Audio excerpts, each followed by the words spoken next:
É um enorme prazer ter no Brasil o nosso ídolo, quem a gente considera sucessor da linha misesiana, o professor Hans Hoppe.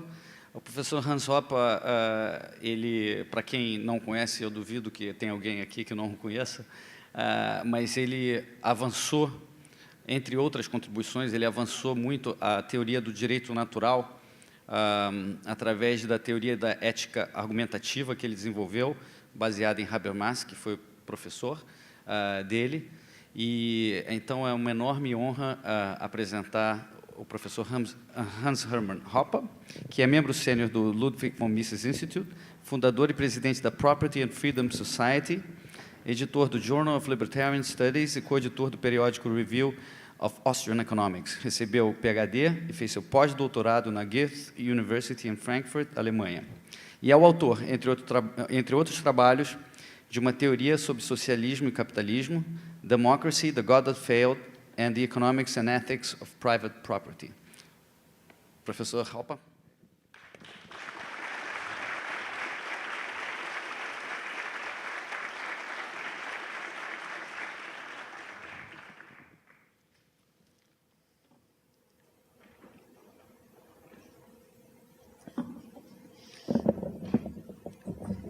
First, I want to thank Helio for this invitation, and I want to thank all of you for attending this conference and bearing with me for a little bit to hear hopefully something exciting and, at least for some of you, rather new.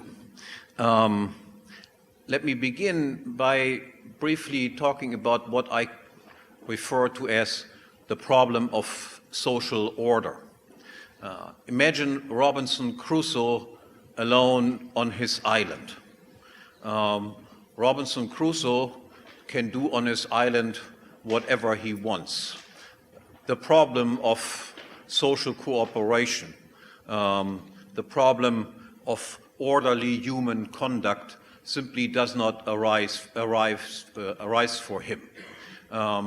In order for this problem to arise, there needs to be a second person appearing on the scene.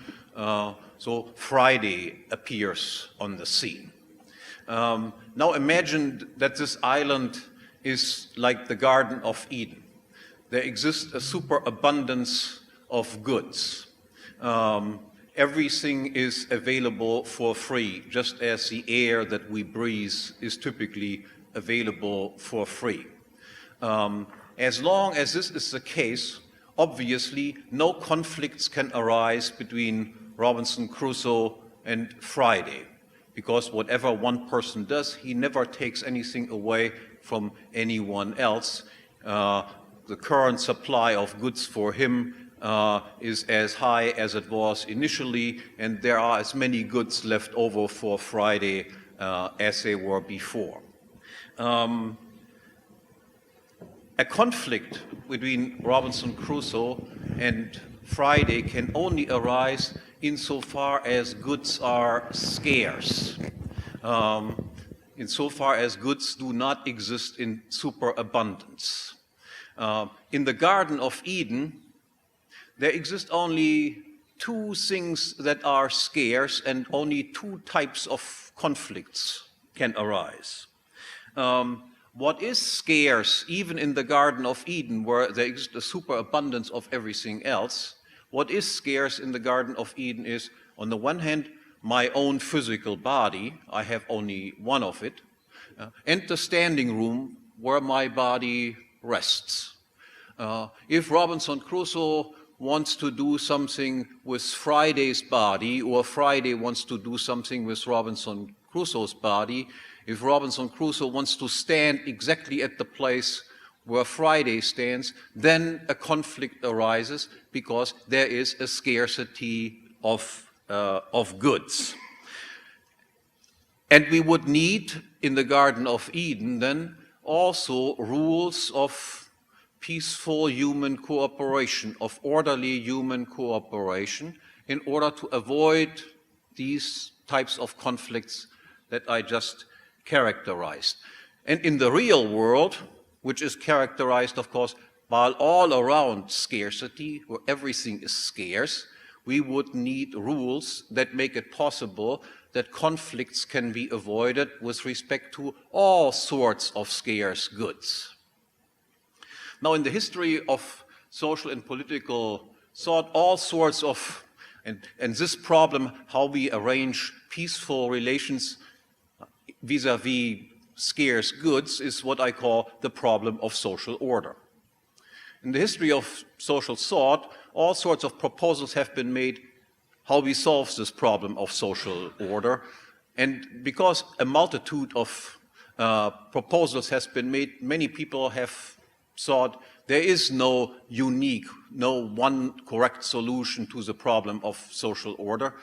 But I want to argue that, yes, there exists one correct problem to the problem of social order. There exists one exact correct answer to the question, how can we avoid interpersonal conflicts given that there are scarcity of goods?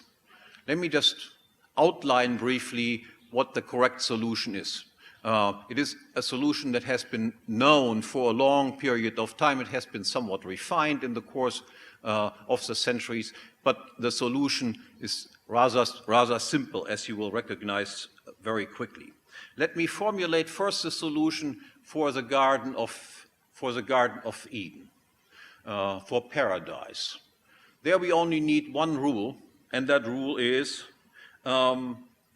everybody can do whatever he wants, can move around wherever he wants, occupy any place he wants, as long as no other body is standing at the same place. That is, or to formulate differently, we may place or move our own bodies wherever we want, provided only that no one else is already occupying or standing at a certain place. And outside of the Garden of Eden, that is in the real world of all around scarcity, there are 4 interrelated rules that people need to follow in order to avoid all sorts of conflicts. The first one is, every person is the exclusive owner of its own physical body. I can do with my body whatever I want. Nobody is permitted to interfere with it. If I want to do something to somebody else, then I need this other person's permission to do this. That's the first rule. We can immediately see that there are intuitively no other alternatives. Who else should be the owner of my physical body except me? Who else should own Robinson Crusoe except Robinson Crusoe? Should Friday own him?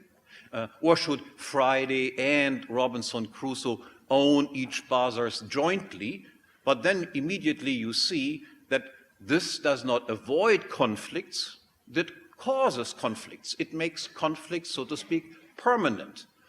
The second rule is every person is the private or exclusive owner of all nature-given resources or goods that he has perceived as scarce and appropriated for the very first time. You can also formulate this rule: he who uses something that was previously unowned for the very first time becomes the owner of this thing. Again, the alternatives would be, who else should own it? Somebody who was not the first one who does something to something else? The second one? Or the second and the first one together? And immediately we recognize again that the alternative rules would not avoid conflicts, but they would make conflict, in fact, permanent. And the third and fourth rule follow basically from the first and second. That is, every person who, with the help of his body and those things that he appropriated for the first time, produces something new, becomes the owner of what he has produced, as long as he does not physically damage the property of others in the course of producing what he has produced. And the fourth rule is, once a good has been first appropriated or has been produced, ownership in such a good can only be acquired by a voluntary transfer from a previous owner to a later owner. Those are all the rules. If we would follow these rules, then all conflicts could be avoided and we would have eternal peace, so to speak. Cooperation would always go on in a completely smooth way. I can spare myself the task of giving some detailed justification of these rules. I have done that in various writings of myself, but I trust that you intuitively sense that we, in our daily lives, by and large, recognize these rules and act according to these rules anyhow. Now, let me emphasize, however, this.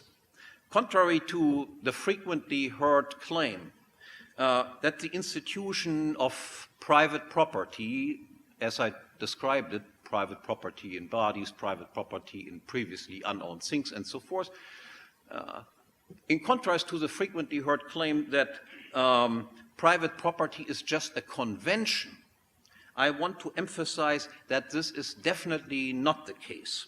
A convention serves a purpose, and a convention is characterized by the fact that there exists an alternative to it.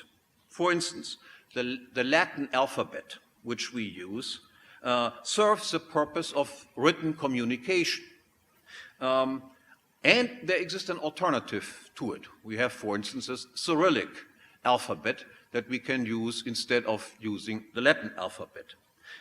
What, however, is the purpose of norms? What is the purpose of rules? And the answer is, if there were no interpersonal conflicts whatsoever, then we would not need any rules whatsoever. We only need rules, we only need social norms because there are conflicts in this world. And the purpose of norms or rules is to avoid otherwise unavoidable conflict.